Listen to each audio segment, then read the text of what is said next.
Assalamualaikum warahmatullahi wabarakatuh. Perkenalkan, nama saya Siska Amelia. Di sini saya akan menjelaskan materi mengenai klasifikasi dan katalog kisah. Katalog kisah pada buku-buku perpustakaan adalah suatu proses melakukan atau mengkatalog berbagai buku yang dimiliki oleh suatu perpustakaan. Selanjutnya ada tujuan katalogisasi. Yang pertama, memungkinkan seseorang menemukan buku. Nah, ini memungkinkan seorang menemukan buku jika diketahui pengarang, atau diketahui judul, atau diketahui subjeknya. Yang kedua, menunjukkan apa yang dimiliki perpustakaan. Yang kedua ini dapat menunjukkan jika berdasarkan pengarangan tertentu, mengenai subjek tertentu, atau berdasarkan jenis sastra tertentu.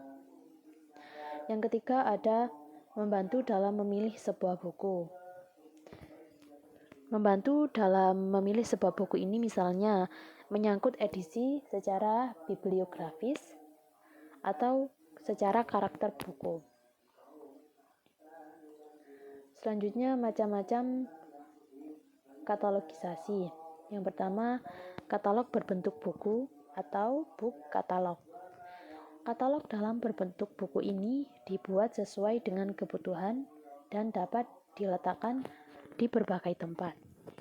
Yang kedua ada katalog berkas atau sheaf katalog. Katalog berupa lembaran berkas ini disatukan dengan penjepit khusus, yang mana setiap lembarnya memuat satu entry dan setiap penjepit berisi 500 sampai 600 lembar atau slip. Ukuran katalog berkas ini adalah 12,5 cm dikali 20 cm. Yang ketiga ada katalog kartu atau card katalog. Katalog kartu terdiri dari beberapa kartu yang disusun di dalam laji katalog, yang mana ukuran kartu katalog ini adalah 7,5 cm dikali 12,5 cm. Dan yang terakhir ada katalog komputer atau OPAC, Online Public Access Catalog.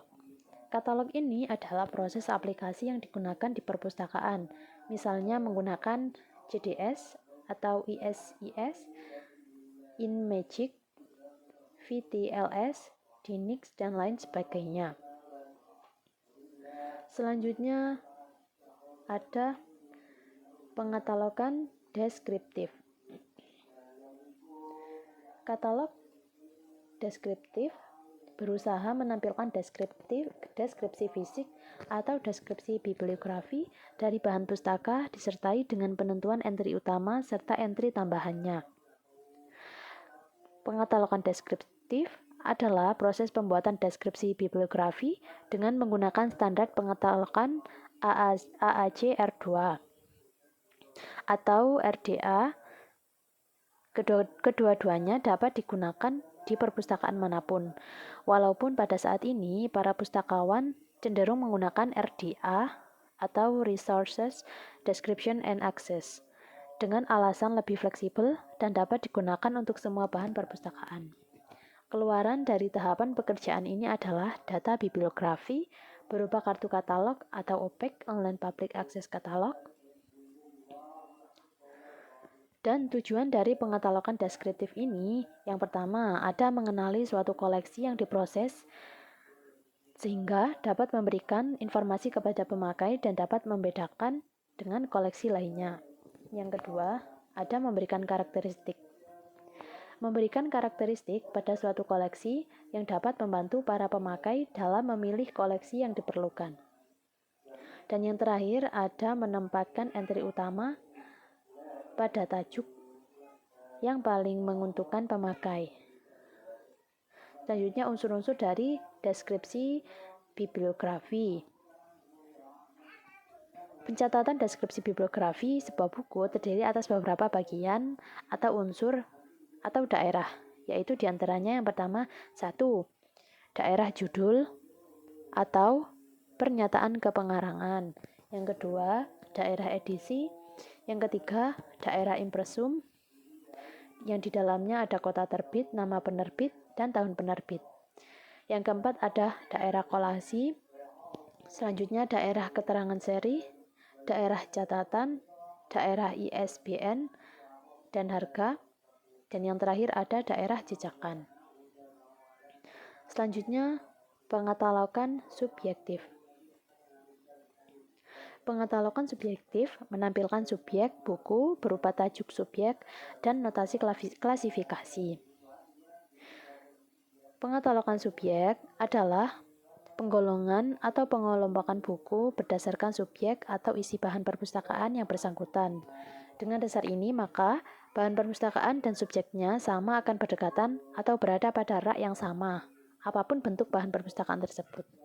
Bila subjeknya telah ditetapkan, langkah selanjutnya adalah menentukan nomor klasifikasi yang tepat untuk subjek tersebut berdasarkan sistem klasifikasi yang digunakan. Pada umumnya menggunakan sistem klasifikasi persepuluhan Dewey atau DDC. Dengan demikian, klasifikasi ini berguna untuk mempermudah pengguna maupun pustakawan dalam penelusuran informasi dan pencarian bahan perpustakaan di rak. Nah, selanjutnya ada notasi klasifikasi.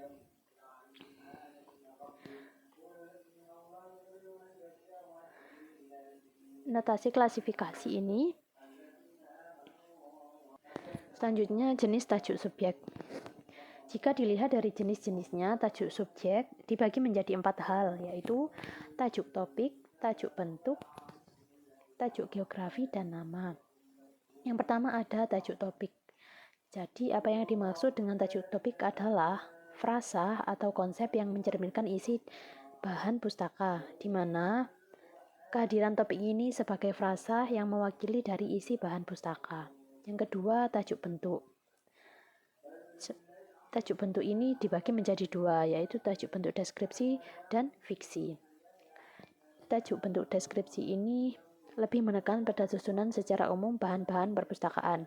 Jika tajuk bentuk fiksi itu lebih ke sastra yang memiliki genrenya.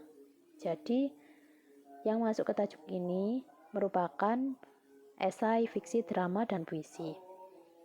Yang ketiga ada tajuk geografi. Tajuk geografi menurut pada tempat atau kawasan fiksi, bahkan yurisdiksi politik, di mana tajuk geografi menekankan pada teritorial.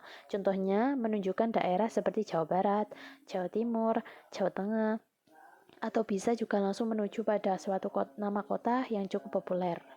Dan yang terakhir ada nama.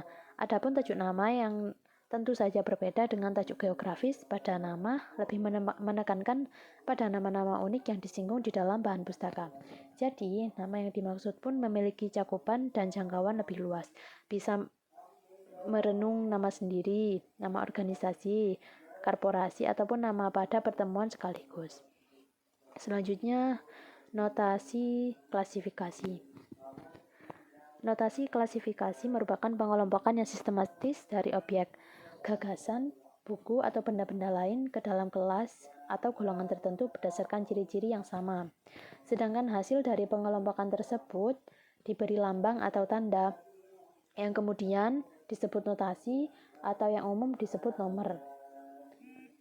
Terdapat 2 macam notasi dasar sistem klasifikasi, yaitu notasi murni dengan menggunakan salah satu dari huruf angka atau tanda-tanda lain secara konsisten, dan yang kedua ada notasi campuran dengan menggunakan 2 simbol atau lebih, yaitu berupa penggabungan antara huruf dan angka.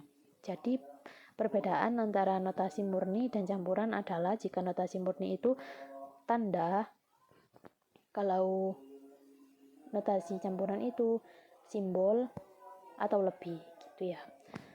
Sekian presentasi dari saya. Mohon maaf apabila ada salah kata dan kekurangannya. Wassalamualaikum warahmatullahi wabarakatuh.